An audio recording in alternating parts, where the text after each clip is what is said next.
Alhamdulillah, wassalatu wassalamu ala rasulillah wa ala ali sahbihi ajma'in, amma ba'd.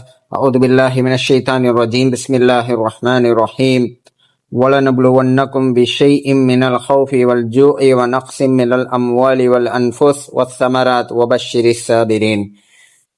رَبِّ اشْرَحْ لِي صَدْرِي وَيَسِّرْ لِي أَمْرِي وَاحْلُلْ عُقْدَةً مِّن لِّسَانِي يَفْقَهُوا قَوْلِي.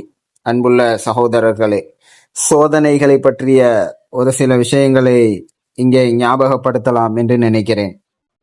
உண்மையில் அல்லாஹு தாலா தரக்கூடிய சோதனைகள், நம் வாழ்க்கையில் சந்திக்கக்கூடிய கஷ்டங்கள், துன்பங்கள், இழப்புகள், இவையெல்லாம் சாதாரண விஷயங்கள் அல்ல. இவை அனைத்தும் அல்லாஹு தாலா தரும் சோதனைகள். அல் குர்ஆன் கூறுகிறது, நிச்சயமாக நாம் உங்களை சோதிப்போம். பயம், பசி, செல்வத்தின் இழப்பு, உயிர் இழப்பு, பயிர்களின் இழப்பு மூலம் நாம் உங்களை சோதிப்போம். நிச்சயமாக யார் அதில் பொறுமையாக இருக்கிறார்களோ அவர்களுக்கு நற்செய்தி உண்டு என்று அல் குர்ஆனில் அல்லாஹு தாலா சொல்லி காட்டுகின்றான்.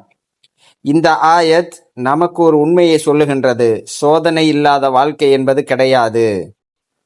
ஏன் அல்லாஹ் சோதனையை தருகின்றான்? முதலாவதாக, நம் ஈமான் உண்மையானதா என்று அல்லாஹு தாலா சோதிக்கிறான்.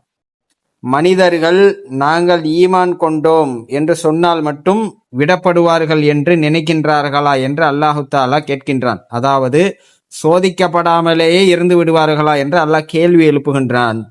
நம்முடைய ஈமான் வலிமையானதா அல்லது வாயால் சொல்கின்றோமா, வாயால் மொழிந்தோது மட்டும்தானா என்பதை அல்லாஹு தாலா சோதனை செய்கின்றான்.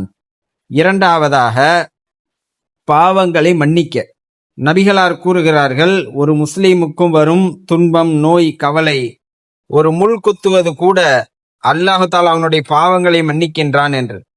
ஆகவே சோதனை என்பது தண்டனைகள் அல்ல, அது பாவத்திற்கான நிவாரணம். மூன்றாவதாக, உயர்ந்த தரத்தை உங்களுக்கு கொடுப்பதற்காக. சில நேரங்களில் நல்லவர்களுக்கு அதிக சோதனை வரும். ஏன்? அல்லாஹ் அவர்களை உயர்த்த நினைக்கின்றான்.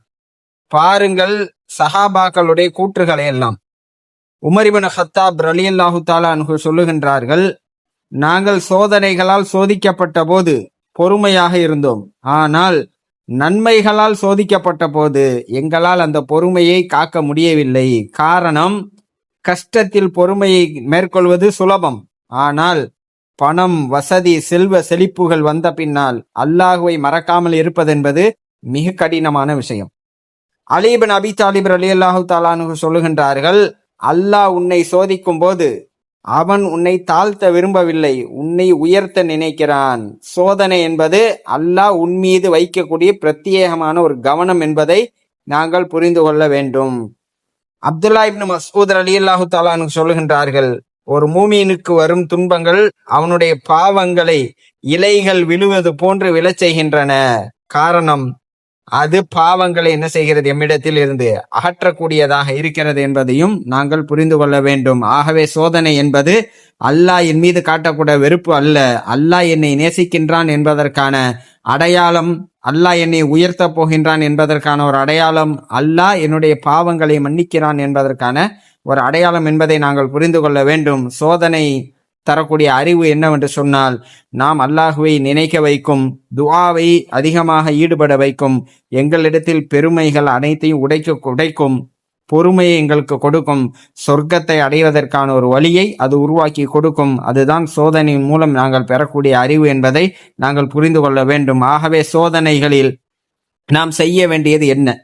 சபர், பொறுமை காக்க வேண்டும், துஆ செய்ய வேண்டும், நம்பிக்கை, அல்லாஹின் மீது முழுமையாக தவக்குல் வைத்து நிச்சயம் அல்லாஹ் எனக்கு ஒரு சிறந்ததை அல்லாஹ் வழங்குவான் என்ற நம்பிக்கை இருக்க வேண்டும். அன்புள்ள சகோதரர்களே, அல்லாஹ் சோதிக்கிறான் என்றால் அந்த சோதனை ஏற்றுக்கொள்ளுங்கள், அதற்காக நன்றி செலுத்துங்கள், அதற்காக வேண்டி அவனிடத்தில் அதிகம் என்ன செய்யுங்கள், பிரார்த்தனை செய்யுங்கள், அல்லாஹோடு சார்ந்திருங்கள். அல்லாஹு தாலா நம் அனைவருக்கும் உறுதியான ஈமானையும் உறுதியான தக்வாவையும் அல்லாஹுவே சார்ந்து பயணிக்கக்கூடிய உறுதியான ஈமானை அல்லாஹ் தருவானாக. ஆமீன்.